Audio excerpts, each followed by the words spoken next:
नमस्कार दोस्तों मैं आपको अपने YouTube चैनल मिश्रा क्लासेस में स्वागत करता हूं। दोस्तों मेरा नाम अवनीश मिश्रा। मैं आप लोग को मैथ में चैप्टर 1 संख्या पद्धति नंबर सिस्टम स्टार्ट किया था दोस्तों। तो चलिए आज दोस्तों स्टार्ट करते हैं। इसका पहला वीडियो हम लोग ने पढ़ लिए हैं और बेसिक चीज़ें पढ़ा है। तो पहले वीडियो में दोस्तों हमने क्या क्या पढ़ा है उस सारी चीज़ को हम रिवीजन के तौर पर देखते हैं। यहाँ पर नंबर सिस्टम आपका जो संख्या पद्धति है, पहले हम लोग ने नेचुरल नंबर प्राकृतिक संख्याएं पढ़ी, ठीक है। उसके बाद धन पूर्णांक पढ़ा, फिर उसके बाद ऋण पूर्णांक, फिर पूर्ण संख्याएं, ये सारी चीजें हमने स्टेप बाय स्टेप वहां पर पढ़ी थी। तो चलिए दोस्तों हम जल्दी से रिवीजन कर लेते हैं, फिर आगे हम बढ़ते हैं, ठीक है। मैं एक आपको लाइन बनाता हूँ, ठीक है। ये लाइन है दोस्तों, ठीक है। लाइन के मिड पॉइंट में हम लोग यहाँ पर 0 होता है, ठीक है। जब हम ये आपका RHS है, ठीक है, दाहिना हाथ है आपका, ये आपका क्या है बायां हाथ है, इसको LHS बोलेंगे, ठीक है।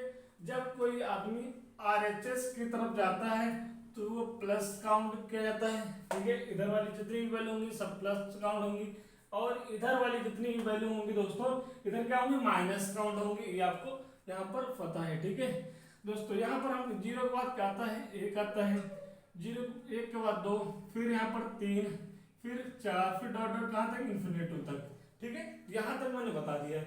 अब 0 के यहाँ इधर 0 के LHS में आपका माइनस का 1, यहाँ पे माइनस का 2, यहाँ पे माइनस का 3, और यहाँ पर माइनस का 4, और डॉट डॉट कहाँ तक, इन्फिनिटी तक। ये हमने यहाँ पर, ठीक है। अब देखिए दोस्तों पहली चीज आपकी बताएंगे, जो नंबर जो संख्याएं 1 से स्टार्ट होती हैं अनंत तक जाती हैं उससे हम प्राकृतिक संख्या कहते हैं। पहली चीज तो ये समझ लीजिएगा, जो नंबर 1 से होकर जाती हैं 1 2 3 4 डॉट डॉट इन्फिनिटी तक, उसी को हम लोग क्या बोलते हैं, प्राकृतिक संख्या, ठीक है, ठीक है। ऐसी संख्याएं जिसकी शुरुआत 1 से होती है और एंड खत्म कहाँ पे होती है, इन्फिनिटी तक। 1 से शुरू होगी और खत्म कहाँ पे होगी, इन्फिनिटी पर, ठीक है। 1 से शुरू होगी उसी को हम लोग बोलेंगे प्राकृतिक संख्याएं। इसी प्राकृतिक संख्या को हम लोग बोलते हैं धन पूर्णांक संख्या। धन पूर्णांक संख्या इसी प्राकृतिक संख्या को बोलते हैं। मैंने सारी चीजें वहां पर डेफिनेशन भी लिखवाई थी, आज मैं रिवीजन करा रहा हूं, ठीक है। यहां तक समझ में आ गई है, ठीक है। अगर मैं इस 0 को यहाँ पर इंक्लूड कर दूं, मान लूं मैं बोल दूं ऐसी संख्याएं जो 0 से स्टार्ट होती हैं इन्फिनिटी तक जाती हैं, ऐसी संख्याएं जो 0 से स्टार्ट होती है और इन्फिनिटी तक जाती हैं, अगर 0 इंक्लूड हो गया 0 को मिला दिए तो ये क्या हो जाएगी, पूर्ण संख्या हो जाएगी, ठीक है, पूर्ण संख्या। अब समझिएगा, अगर नंबर की बात करूं तो 1 2 3 4 5 6 7 8 9, ठीक है, ये हो गया।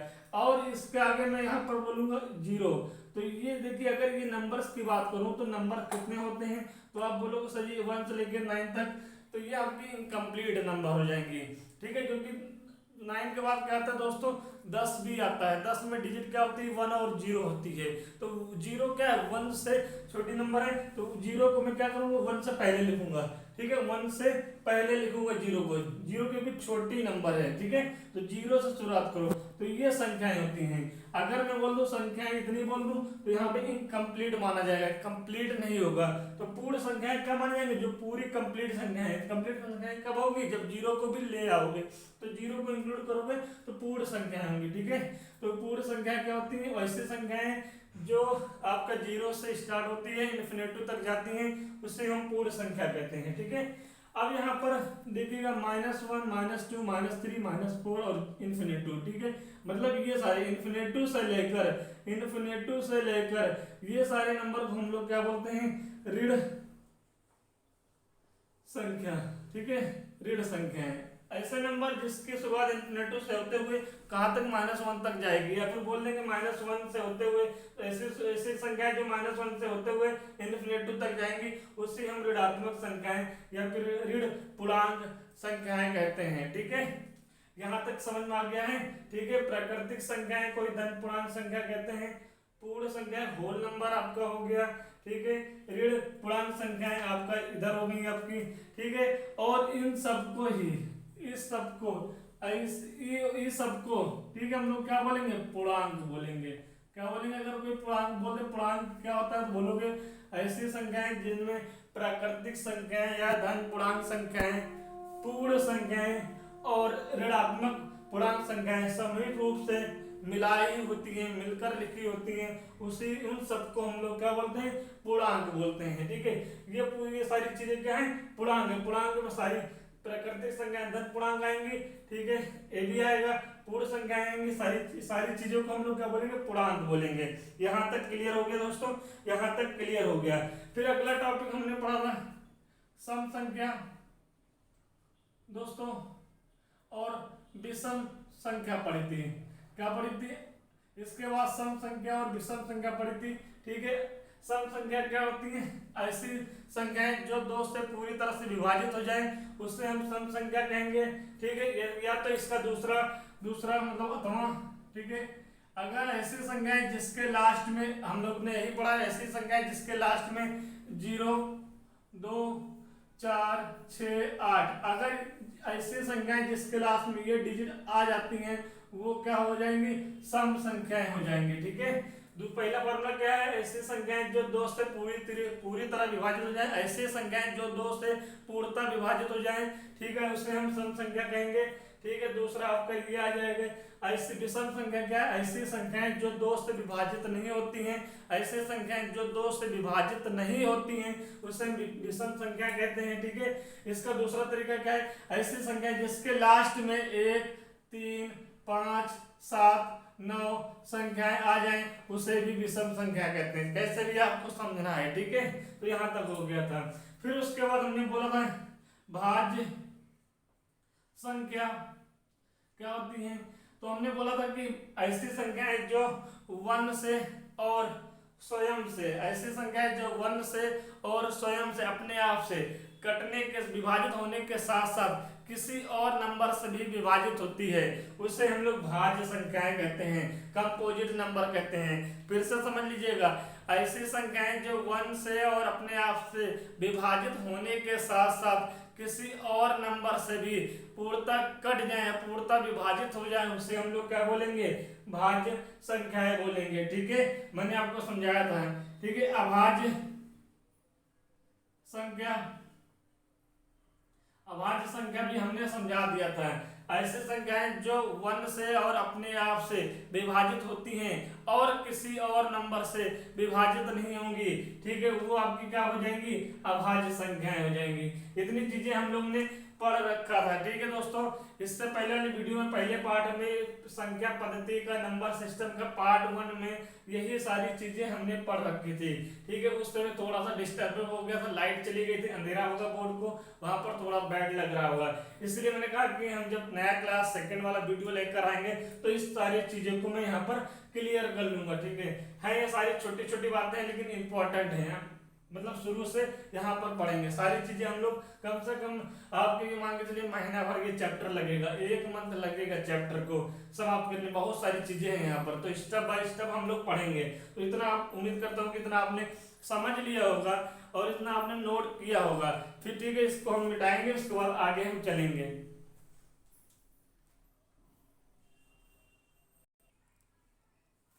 चलिए दोस्तों, अगला टॉपिक आपका है, स्टार्ट करते हैं यहाँ से, सअभाज्य संख्याएं। ठीक है दोस्तों, समझते हैं पहले। सअभाज्य संख्या को हम इंग्लिश में बोलते हैं को प्राइम नंबर। ठीक है, तो इसकी 2 डेफिनेशन बनती है, दोनों समझते हैं। ठीक है, यहाँ पर पहली डेफिनेशन क्या बनती है, ऐसी संख्याएं, ऐसी संख्या जो 1 के अतिरिक्त, ऐसी संख्याएं या फिर ऐसी संख्या का समूह, संख्या का समूह, ऐसी संख्या का समूह, युग्म, जोड़ा जो 1 के अतिरिक्त किसी और नंबर का, किसी और संख्या का उभय निष्ठ गुणन खंड ना हो। ठीक है, समझाता हूं मैं।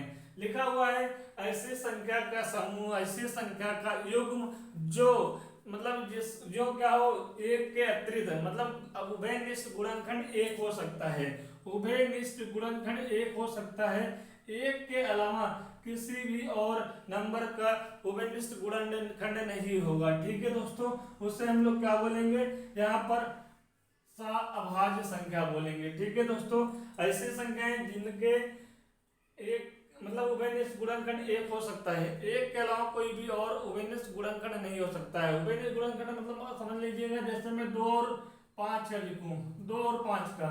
ठीक है, अगर 2 के मैं फैक्टर करता हूं तो क्या आएगा, 1 आएगा और 2 आएगा। ठीक है, पहले समझ लेते हैं। 2 के अगर मैं गुणनखंड या फिर फैक्टर करता हूं तो 1 आएगा और 2 आएगा। ठीक है, 5 का करूंगा मैं। ठीक है, 5 1 के टेबल में 5 आएगा और 5 अपने टेबल में आएगा। ठीक है, अगर मैं इसका कॉमन लेता हूँ यहाँ पर तो आप देख रहे हो 2 और 5 का जो कॉमन है, जो उभयनिष्ठ कॉमन है, उभयनिष्ठ गुणनखंड है, उभयनिष्ठ का मतलब कि कॉमन गुणनखंड है, वो क्या है आपका 1 है ना यहाँ पर। ठीक है, 1 के अलावा कोई और भी नंबर्स क्या है कॉमन है, कोई और नंबर्स उभयनिष्ठ गुणनखंड है नहीं है, 1 के अलावा कोई और नंबर उभयनिष्ठ गुणनखंड नहीं है। ठीक है, तो हम लोग क्या बोलेंगे, ऐसे जोड़े को, ऐसे युग्म को क्या बोलेंगे, 2 और 5 क्या है आपका, तो बोलोगे ये 2 और 5 क्या है, सभाज्य संख्याएं हैं। क्यों है, क्योंकि 2 और 5 का जब हम उभयनिष्ठ गुणनखंड निकालेंगे तो 1 आता है, 1 के अलावा कोई भी और यहाँ पर कॉमन नहीं आता। तो वही लिखा हुआ है ऐसी संख्याएं का समूह जो 1 के अतिरिक्त किसी और संख्या का उभयनिष्ठ गुणनखंड ना हो। यहाँ तक क्लियर हो गया, यहाँ तक क्लियर हो गया। ठीक है, जैसे मैं बोल दूं यहाँ पर 8 और 11 दोस्तों, 8 और 11 बोल दूं तो 8 के देखिएगा, 8 के जब निकालोगे यहाँ पर तो 1 जाएगा। ठीक है, बात सही है। फिर क्या होगा, 2 आपका हो जाएगा, 2 से भी जाएगा, 2 के टेबल में 8 आता है। ठीक है, हाँ सही है। फिर ये क्या होगा, 4 से भी जाएगा दोस्तों। फिर क्या होगा, ये 8 से जाएगा। ठीक है, 8 के कितने गुणनखंड उभयनिष्ठ गुणनखंड आ रहे हैं, फैक्टर कितने आ रहे हैं 8 के, किस किस टेबल में जा रहा है, 1 2 3 4 लोग के टेबल में जा रहा है। ठीक दोस्तों, 11 देखिएगा, 11 कितने लोग के टेबल में जाएगा, 1 जाएगा और 11 क्या है, प्राइम नंबर है। ठीक है, तो ये 11 सही जाएगा। अब यहाँ पर क्या करोगे, उभयनिष्ठ ठीक है गुणनखंड बताओगे तो क्या आएगा यहाँ पर, उभयनिष्ठ गुणनखंड 1 आएगा। तो 8 और 11 क्या है, ये सअभाज्य संख्या है। इतनी बात समझ में आ गई, सअभाज्य संख्या समझ में आ गई, संख्याओं का युग्म, संख्याओं का वह समूह जो 1 के अतिरिक्त किसी और उभयनिष्ठ गुणनखंड से न होकर जाए। ठीक है, उससे हम लोग क्या बोलेंगे, सअभाज्य संख्या बोलेंगे दोस्तों। ठीक है, इतनी बात समझ में आ गई है, इतनी बात आपको समझ में आ गई, फिर से समझाता हूं मैं। चलिए, तो इतनी बात आपको समझ में आ गई होगी। ठीक है, और भी एग्जाम्पल लेकर समझाऊं कि आपको समझ में आ गया है। ठीक है, जैसे मैं बोल दूं आपको 3 और 5 ले लूं यहाँ पर दोस्तों। ठीक है, 3 और 5 क्या है, संख्या का वह समूह है जिसका उभयनिष्ठ गुणनखंड सिर्फ 1 आएगा, 1 के अलावा कोई और कॉमन यहाँ पर कोई और उभयनिष्ठ नहीं आ रहा है। ठीक है, तो हम बोलेंगे क्या, यहाँ पर सअभाज्य संख्या है। ठीक है, तो पहली चीज ये हो गई। अब यहाँ पर देखते हैं दूसरी चीज, सबसे इंपॉर्टेंट चीज है आपका, देखते हैं। ठीक है, सबसे इंपॉर्टेंट चीज क्या है, HCF, हाईएस्ट कॉमन फैक्टर। ठीक है, अगर ऐसे नंबर के जोड़े, अगर ऐसी संख्या का समूह जिसका HCF क्या हो, 1 हो, HCF क्या भाई, यही तो मैं कर रहा हूँ यहीं पे, यहाँ पर क्या कर रहा हूँ, हाईएस्ट कॉमन फैक्टर ही तो निकाल रहा हूँ यहाँ पर। तो लैंग्वेज क्या हो जाएगी, ऐसी संख्याओं का समूह जिसका HCF 1 हो उससे हम क्या कहेंगे, सअभाज्य संख्या बोलेंगे। बात समझ में आ गई है भाई। 3 और 5 के देखो, 3 का मैंने क्या किया भाई, 3 को निकालो। ठीक है, 3 एकदम 3 आएगा। ठीक है, फिर 5 को मैंने क्या किया, ठीक है 5 एकदम 5 आएगा, 3 का क्या होगा 5 आएगा। ठीक है, यहाँ पर हाईएस्ट कॉमन फैक्टर कितना होगा, यहाँ पर भाई यहाँ पर कोई नहीं है तो मल्टीप्लाई 1 कर देंगे। 1 भाई 1 साइलेंट होता है, 1 साइलेंट होता है। या तो आप ऐसे कर लो, या तो मैं जो बता रहा हूँ आपको 3 किस किस टेबल से जाएगा, तो बोलो सर जी 1 से जाएगा, 3 से जाएगा, चाहे आपको ये मेथड कर लो। अगर यहाँ पर कोई भी नंबर नहीं, मल्टीप्लाई 1 कर सकते हो, यहाँ पर कोई नंबर नहीं, मल्टीप्लाई 1 कर सकते हो। तो भाई जब कोई भी कॉमन नहीं होता है तो 1 हमारा कॉमन होता है, तो हाईएस्ट कॉमन फैक्टर क्या आ गया, 1 आ गया।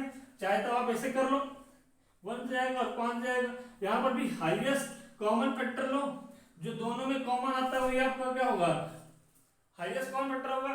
तो ऐसे संख्याओं का समूह जिसका हाईएस्ट कॉमन फैक्टर महत्तम समवर्तक 1 हो, ऐसे संख्याओं का समूह जिसका महत्तम समवर्तक 1 हो, उससे हम लोग क्या बोलेंगे, सअभाज्य संख्या बोलेंगे। तो दोस्तों अब मुझे लगता है कि हम यहाँ पर समझ गए होंगे, तो आप इसको नोट कर लीजिए। ठीक है, दोनों डेफिनेशन बता दिया, समझा दिया आपको, इसको नोट कर लीजिए, फिर आगे चलते हैं।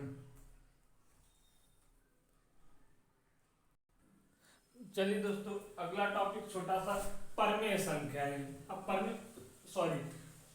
परमेय संख्या क्या होती है, तो ऐसे संख्याएं, ठीक है, आपको यहां पर लिखना होगा ऐसी संख्या, डेफिनेशन लिखते जाइए, नोट्स बनाते रहिएगा। ऐसी संख्याएं जो P अपॉन Q, अब P क्या है आपका, तो बोलिएगा अंश है और Q क्या है, हर है। ठीक है, जो संख्याएं, ऐसे संख्याएं जो अंश बटे हर के फॉर्म में के रूप में लिखी जाती हैं, ऐसी संख्या जो P अपॉन Q के रूप में लिखी जाती हैं, लिखी जाती है। ठीक है, एक चीज आपको नोट करना है यहाँ पर, ये नीचे वाला जो आपका हर है, जो क्यू मतलब जो हर है, हर कभी भी 0 नहीं होगा भाई, इतना याद रखिएगा, इतना आपको याद रखना है। ठीक है भाई, P अपॉन Q के फॉर्म में कोई भी संख्या लिखी होगी वो आपका क्या होगा, परमेय संख्या होगी।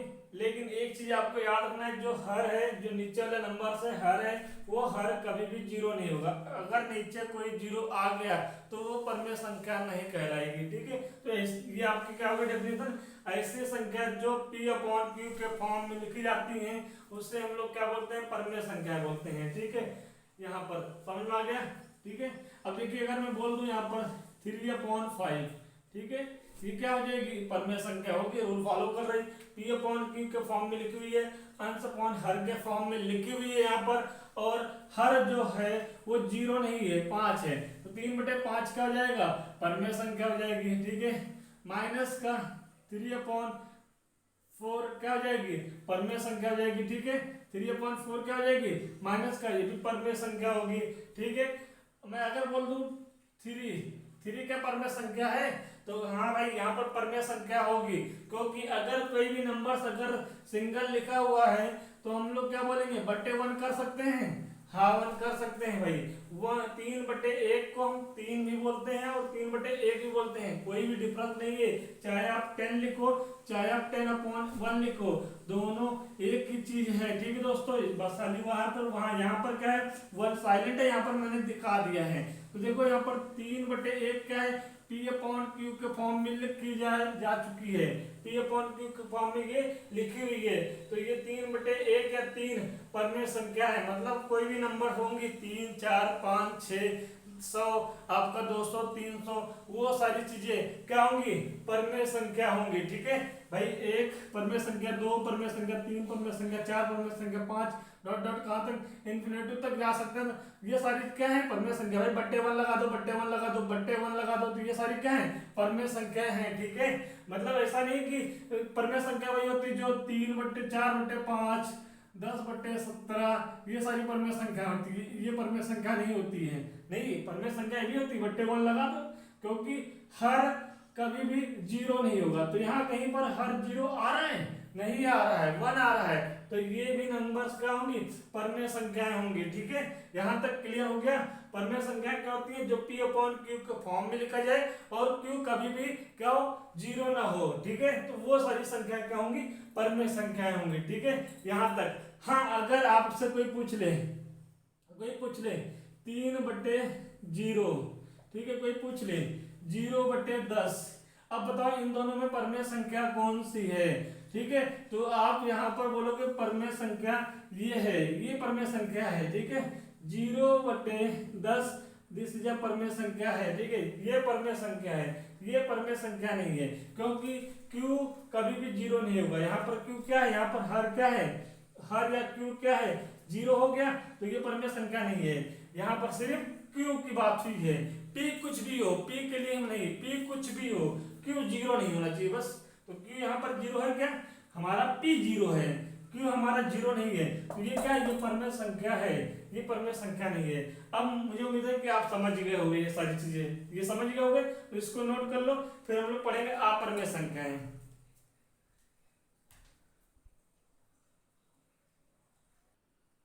चलिए दोस्तों, नेक्स्ट टॉपिक आपका अब क्या है, अगला टॉपिक है अपरमेय संख्या। अभी हम लोग ने परमेय संख्या पढ़ी है, उसके बाद आया है अपरमेय संख्याएं। तो ये परिभाषा इसकी क्या होगी, ऐसी संख्याएं जो p अपॉन क्यू मतलब अंश बटे हर के फॉर्म में, अंश बटे हर के रूप में ना लिखी जा सके। मतलब ये संख्याएं वो जो होती हैं p अपॉन क्यू के फॉर्म में नहीं लिखी जा पाएंगी, ठीक है। ऐसी ऐसी संख्याओं को हम लोग क्या बोलेंगे, अपरमेय संख्या बोलेंगे। तो मैं पहले परिभाषा लिखता हूं, ऐसी संख्याएं, ऐसी संख्या जो p अपॉन क्यू के रूप में ना लिखी जा सके, ठीक है। ऐसी संख्याएं जो p अपॉन क्यू के फॉर्म में नहीं लिख पाती हैं, उसी संख्याएं को हम लोग क्या बोलते हैं, अपरमेय संख्याएं बोलते हैं। जैसे आपका एग्जाम्पल की बात करूं मैं, जैसे आपका पाई होगा, जैसे आपका 2 हो जाएगा, जैसे आपका रूट 2, ठीक है, रूट 2 हो जाएगा, जैसे आपका रूट 3 हो जाएगा, ठीक है, जैसे आपका माइनस का रूट 2 हो जाएगा, जैसे आपका माइनस का रूट 5 हो जाएगा। ये सारी संख्याएं क्या हैं, इन संख्याएं को ही हम लोग बोलते हैं अपरमेय संख्याएं। ये p अपॉन क्यू के फॉर्म में नहीं लिख पाती हैं, ठीक है, नहीं लिख जा सकती हैं, ठीक है। तो ऐसी संख्याएं को हम लोग क्या बोलेंगे, अपरमेय संख्याएं बोलेंगे, ठीक है। अब यहाँ पर मेन चीज आता है वास्तविक संख्या, वास्तविक संख्या। अब देखिएगा ये लास्ट टॉपिक भी है, ठीक है, बेसिक का वास्तविक संख्या।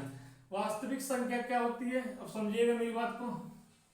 वास्तविक संख्या मैं बोल दूं, यहाँ पर थोड़ा मिटा दूं मैं इसको, मैं यहाँ पर बोलूंगा परमेय संख्या है।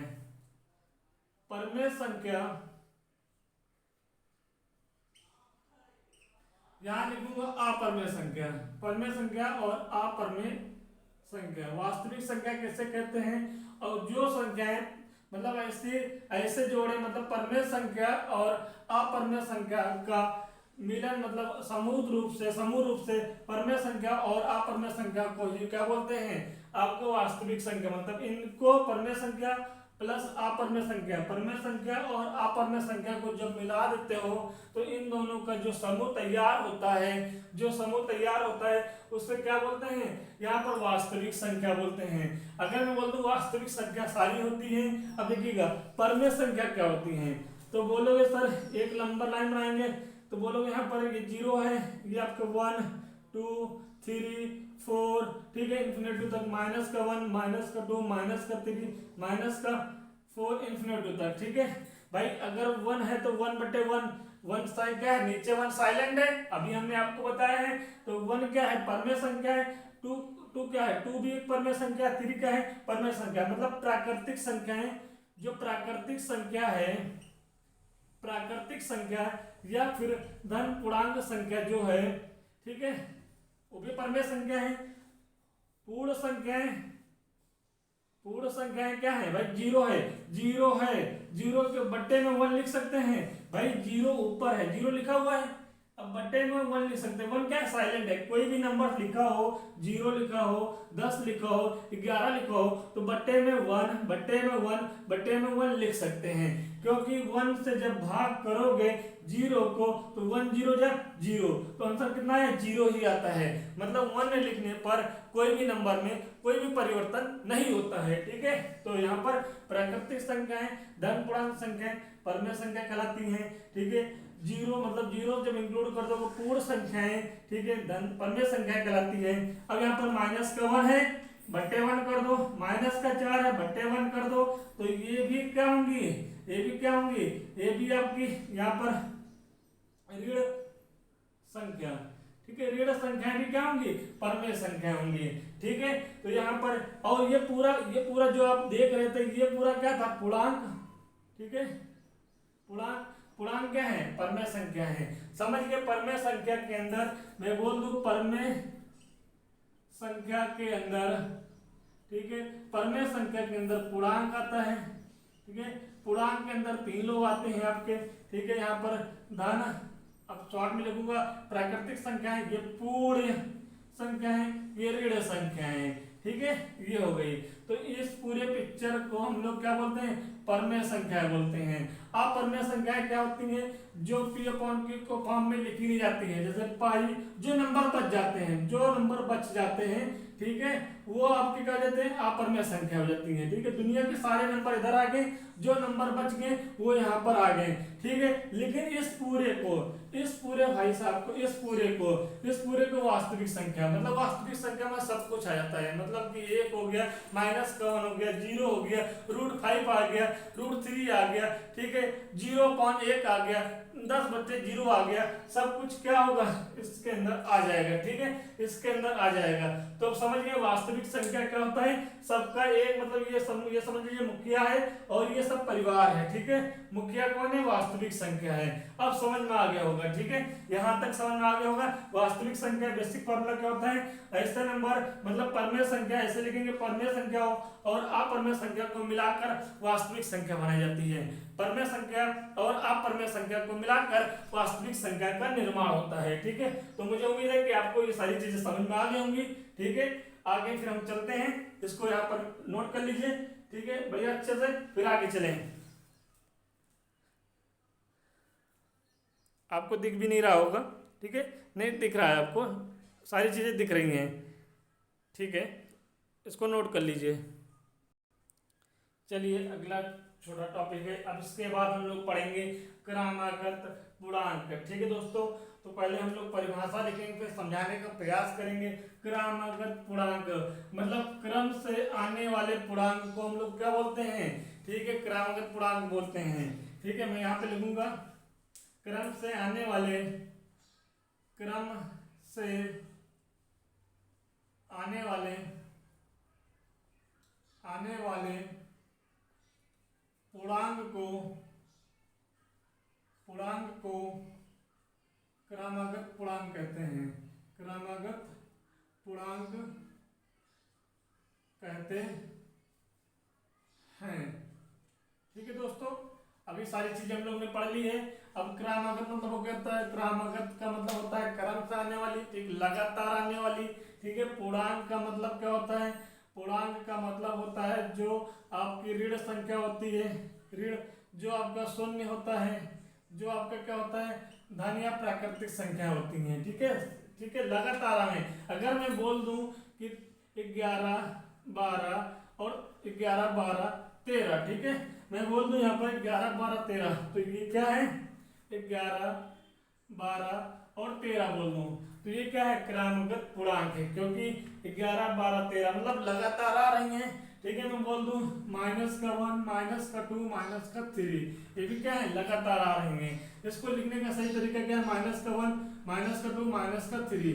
ठीक है, ये लिखना तरीका सही है। ठीक है, ये भी क्या है, लगातार आ रही है, मतलब कोई भी यहाँ पर मिस नहीं हुआ है। ठीक है, कोई भी नंबर यहाँ पर मिस नहीं हुआ है। तो देखिएगा, जब ऐसी संख्याएं जो लगातार आए हैं, क्रम से आने वाले पूर्णांक को, जैसे मैं बोल दूं 50, 51, 52, ठीक है, 53, ये क्या है, लगातार क्रम संख्याएं, इसको हम लोग क्या बोलेंगे, क्रमागत पूर्णांक बोलेंगे। ठीक है, पहली चीज तो आपको ये समझना है कि क्रमागत पूर्णांक क्या होता है, क्रम से आने वाले कोई भी पूर्णांक होगा, क्रम से आने वाले कोई भी पूर्णांक होगा, ठीक है, उसी को हम लोग क्या बोलेंगे, क्रमागत पूर्णांक बोलते हैं।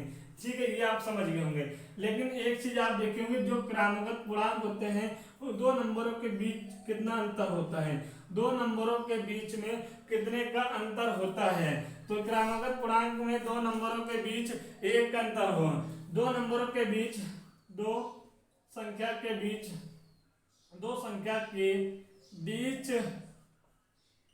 एक का अंतर होता है। ठीक है, अब इनके जितनी भी संख्याएं हैं, यहाँ पर देखो एक का अंतर है, इन दोनों में देखो एक का अंतर है, इन दोनों में देखो यहाँ पर 53 होगा, ठीक, इन दोनों में देखो क्या है, एक का अंतर है, ठीक है। क्रमागत पूर्णांक जो सीरीज चलती है, जो लगातार जो सीरीज चलती है, उसमें एक का अंतर होता है, ठीक है। जैसे मैं बोल दूं यहाँ पर 9, 10, 11, 12, 13, ठीक है। तो ये क्या है, पहली बात तो ये क्रमागत पूर्णांक है, पहली चीज तो ये क्रमागत पूर्णांक है, ठीक है, क्योंकि लगातार आ रही क्रम से आने वाली संख्या है, ठीक है। तो इनमें देखो अंतर क्या है, एक का है, एक का है, एक का अंतर है, एक का अंतर है। अगर कोई बोल दे कि यहाँ पर 3, ठीक है, यहाँ पर 7, यहाँ पर 13, यहाँ पर 19, तो ये क्या है, क्रमागत पूर्णांक नहीं है। क्या है ये, क्रमागत पूर्णांक नहीं है, ठीक है, यहाँ पर क्रमागत पूर्णांक नहीं है, ठीक है। पहली चीज तो यहाँ पर क्रम से लिखे नहीं गए हैं, 3 के बाद 4 आना चाहिए, लेकिन 4 भी गायब है, 5 भी गायब है, 6 भी गायब है, 7 आ रहा है, मतलब यहाँ पे संख्याएं मिस हो रही है, क्रम से नहीं लिखी गई है। दूसरी चीज यहाँ पर अंतर देखो, चेक कर लो, अंतर अंतर क्या होगा, 7 में 3 घटा होगा कितना आएगा, 4, यहाँ पर कितना अंतर आ रहा है, 6 आ रहा है, यहाँ पर कितना अंतर आ रहा है, 6 आ रहा है, मतलब यहाँ पर भी अंतर देखो समान नहीं है, अंतर भी समान नहीं है, ठीक है। तो ये सीरीज जो होगी क्रमागत पूर्णांक वाली सीरीज नहीं है, ठीक है। तो यहाँ तक समझ में आ गया है, क्रमागत पूर्णांक समझ में आ गया कि ऐसी संख्याएं जो क्रम से आती हैं और उनके बीच एक का अंतर होता है, उससे हम लोग क्रमागत पूर्णांक कहते हैं, ठीक है। समझ में आ गया होगा, तो इतना नोट करिए, फिर आगे चलते हैं।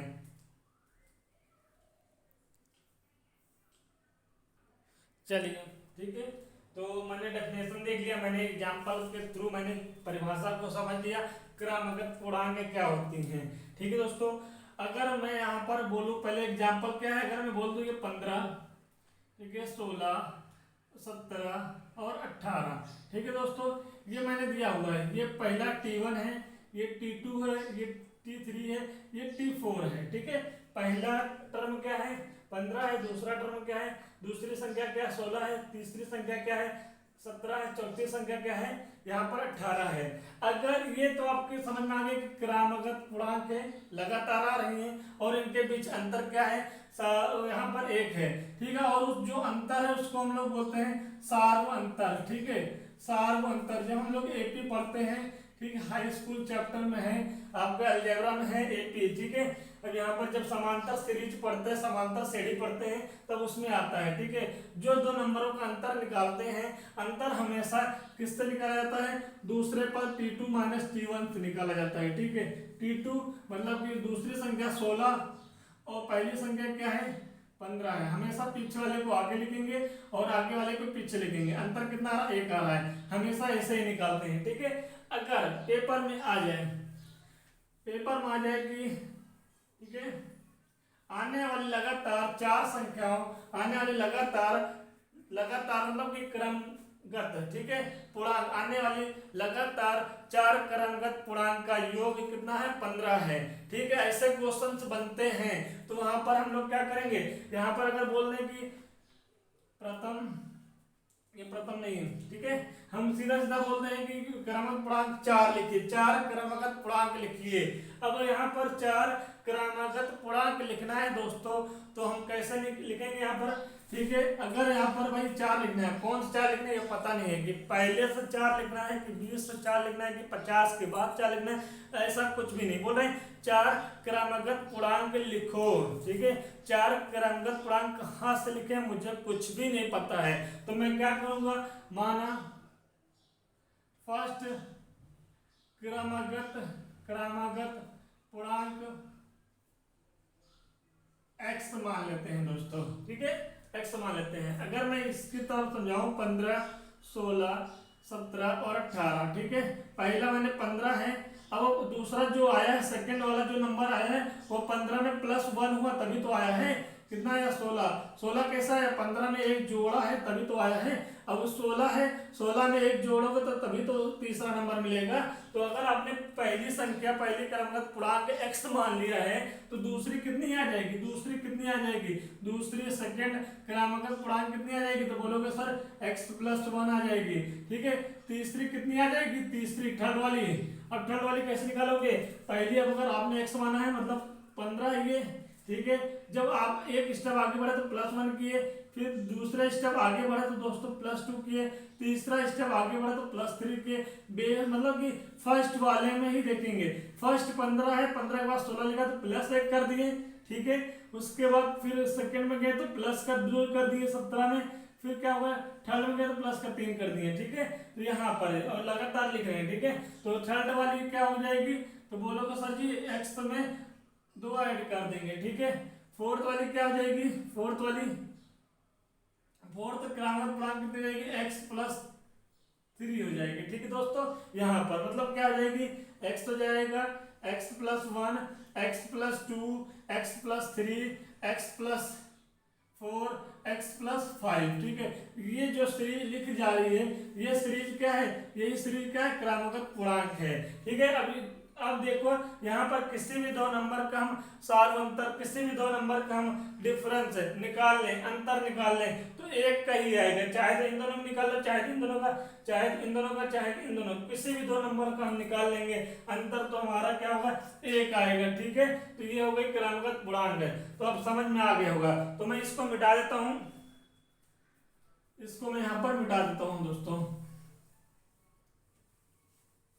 चलिएगा आगे चलते हैं, आगे हेडिंग डालते हैं क्रमागत समपूर्णांक। क्या होगा, समपूर्णांक, ठीक है। यहाँ पर आगे आपका हेडिंग पड़ जाएगा यहाँ पर, ठीक है, क्रमागत समपूर्णांक,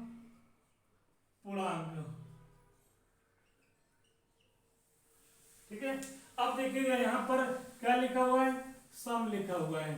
सम क्या होती है, ऐसी संख्या 2 4 मतलब 0 2 4 6 8, ठीक है, पढ़ चुके हैं, ठीक है, पढ़ चुके हैं, ठीक है। अब देख रहे हो इनके बीच कितने का अंतर आ रहा है, 2 का। तो अभी समझ लो ऐसी संख्याएं, ठीक है, क्रम से आने वाली, ठीक है। यहाँ पर क्या लिखेंगे, क्रम से आने वाली, क्रम से आने वाली समपूर्णांक,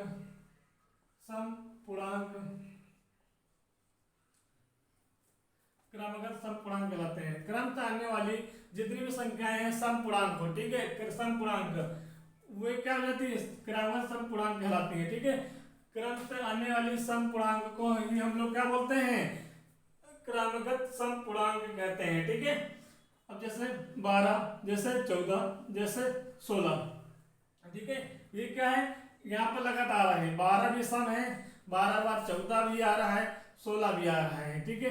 अगर बोल दें कि यहाँ पर 54, 56, 58, ठीक है, 60, ये भी क्या है, यहाँ पे 54, 55, 58, ठीक है, 54, 56, 58, 60, ठीक है, ये भी क्या है, यहाँ पर सम पूर्णांक है, क्रमागत समपूर्णांक है दोस्तों, लगातार आ रही है, लगातार आ रही है। अब एक चीज देखो, अगर मैं 14 में से 12 को घटाऊं तो अंतर कितने का आ रहा है, अंतर, ठीक है, 2 का आ रहा है, ठीक है। 16 में से हम 4 घटाएं तो अंतर कितने का आ रहा है, 2 का आ रहा है। मतलब यहाँ पर अंतर की बात करेंगे, सार्वंतर की बात करेंगे दोस्तों, कितना होगा, 2 होगा। अगर 2 नंबर के बीच अगर कोई सम संख्या लिखी है, अगर कोई सम संख्या की सीरीज दी हुई है और 2 का अंतर हो, ठीक है, तो उसको हम लोग क्रमागत समपूर्णांक कहते हैं, ठीक है। यहाँ तक समझ में आ गया है, ठीक है। अगर मैं बोल दूं, ये तो एग्जाम्पल हो गया, अगर मैं एक चीज बोल दूं कि हमें 5 संख्याएं लिखिए, 5 संख्या लिखो जो क्रमागत समपूर्णांक हो, ठीक है, 5 संख्या लिखिए जो क्रमागत समपूर्णांक हो दोस्तों। तो यहाँ पर कौन सी संख्या लिखनी है, वहां स्टार्टिंग से लिखना है कि मिडिल से लिखना है, कि यहाँ पर कुछ भी नहीं पता है, 5 संख्या कौन सी लिखनी है, यहाँ पर कुछ भी नहीं पता है। तो मैं क्या करूंगा, तो पहली संख्या मान लेंगे, माना फर्स्ट संख्या क्या हो जाएगी, x हो जाएगी, ठीक है। अब देखो यहाँ पर 12 से 14 कैसा हो गया, 2 का जोड़ है ना, 12 में से 2, 12 में 2 जोड़ोगे तभी 14 आएगा। तो भाई जब पहली संख्या x है, पहली संख्या तो आपको मानना ही पड़ेगा, सेकंड संख्या क्या हो जाएगी, तो बोलोगे सर जी x+2 हो जाएगा, ठीक है। अब 16 कैसा है, तो बोलोगे सर जी 12 में मैंने क्या किया, यहाँ पे 2 जोड़ा था, यहाँ पे कितना जोड़ा, 4 जोड़ा है, ठीक है। 12 में 4 जोड़ा तो कितना आ गया, 16 आ गया है। तो अगली संख्या कितनी होगी, थर्ड वाली संख्या, यहाँ पर x प्लस 4 हो जाएगी, ठीक है, x प्लस 4 हो जाएगी। अगर मैं बोल दूं यहाँ पे 18 लिखा हुआ है, ठीक है, तो 12 में कितना जोड़ोगे, 18 आएगा, 6 जोड़ोगे तब तो 18 आएगा। तो चौथी संख्या कितनी हो जाएगी, x प्लस 6 हो जाएगी, ठीक है, x प्लस 6 हो जाएगी। भाई सब में 2 का अंतर है, देखो यहाँ पे 2 का अंतर, यहाँ पे 2 का अंतर, यहाँ पे 2 का अंतर, ठीक है, 2 का अंतर होना चाहिए। तो ये क्रमांकन सम पूर्णांक कैसे मानोगे, x plus 2, x plus 4, x plus 6, ऐसे आप यहाँ पर लेट करोगे। तो क्रमांकन सम पूर्णांक भी आपको समझ में आ गया है, इतनी बात समझ में आ गई है। अगर अब यहीं पर देख लेते हैं दोस्तों, ठीक है, अगला यहाँ पर थोड़ा मिटाता हूँ, ठीक है, यहाँ पे मैंने थोड़ा मिटा दिया है। अब देखिएगा अगला टॉपिक क्या है, यहाँ पर छोटा सा एक और टॉपिक रह गया है, ठीक है, क्रमागत विषम पूर्णांक, इतना रह गया, ठीक है, क्रमागत विषम पूर्णांक रह गया है, इसको भी समझते हैं यहाँ पर। चलिए इसको भी हम लोग समझते हैं, ठीक है। तो देखिएगा यहीं पे डेफिनेशन पहले लिखूंगा, क्रम से आने वाले विषम पूर्णांक या विषम या फिर विषम संख्या को ही हम क्या बोलते हैं, क्रमागत विषम पूर्णांक कहते हैं। आने वाले क्रम से कंटिन्यू आने वाले विषम संख्याओं को हम लोग क्या बोलते हैं, क्रमागत विषम पूर्णांक कहते हैं। जैसे अगर मैं एग्जांपल दूं तो यहाँ पर बोल दूं 3, 5, 7, 9, 11, ये सब ये क्या है, विषम संख्याएं हैं। तो ये क्रम से है ना, 3 के बाद 5 आया, 5 के बाद 7 आया, 7 के बाद 9 आया, 9 के बाद 11 आ गया। तो ये क्रम से है और ये कैसी संख्या है, विषम है, तो क्रमागत विषम पूर्णांक कहलाएगी ये, ठीक है। अब वही चीज है, इनके बीच अंतर कितना है, तो बोलोगे 2 का है, इनके बीच अंतर कितना है, 2 का है, इनके बीच अंतर कितना है, 2 का है, इनके बीच अंतर कितना है। दो संख्याओं के बीच में किसी सीरीज के बीच में अगर वो सीरीज विषम लिखी हुई है, लगातार है, ठीक है, क्रम से है, तो वो क्या हो जाएगी, क्रमागत विषम संख्या हो जाएगी। और अंतर 2 है तब भी उसकी क्या हो जाएगी, क्रमागत विषम संख्या हो जाएगी, ठीक है। यहाँ पर अंतर भी इक्वल होना चाहिए, और अंतर कितने का होना चाहिए, 2 का। जैसे ऊपर पढ़ा आपने, जैसे आपने ऊपर पढ़ा वैसे यहाँ पर नीचे भी।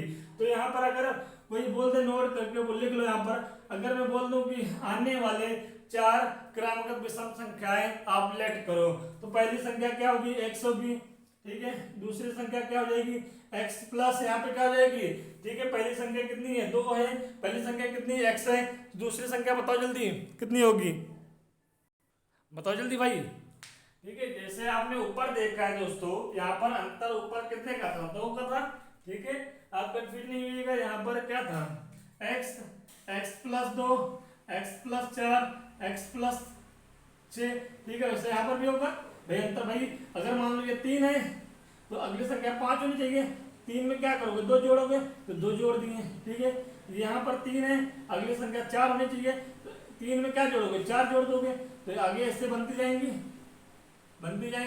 ठीक है। तो ये हो गई आपकी, ठीक है, यहाँ तक समझ में आ गया। तो मैंने क्या देखा दोस्तों, यहाँ पर मैंने क्या देखा, पहले तो क्रमागत पूर्णांक देखा, उसमें क्या हुआ, क्रमागत पूर्णांक में क्रम से आने वाली जो सीरीज पूर्णांक थी उसका अंतर 1 था। पहले अगर x माने तो दूसरा क्या माना होगा, x प्लस 1, फिर x प्लस 2, फिर x प्लस 3, फिर x प्लस, ठीक है, 4 ऐसे, ठीक है। अब यहाँ विषम और सम में से भी चलेगा, क्रमागत सम पूर्णांक कंडीशन क्या है, यहाँ पे सम संख्याएं होंगी, यहाँ पर क्या होंगी, विषम संख्याएं होंगी, ठीक है दोस्तों। यहाँ तक क्लियर हो गया, आपने यहाँ तक नोट कर लीजिए, फिर आगे चलें।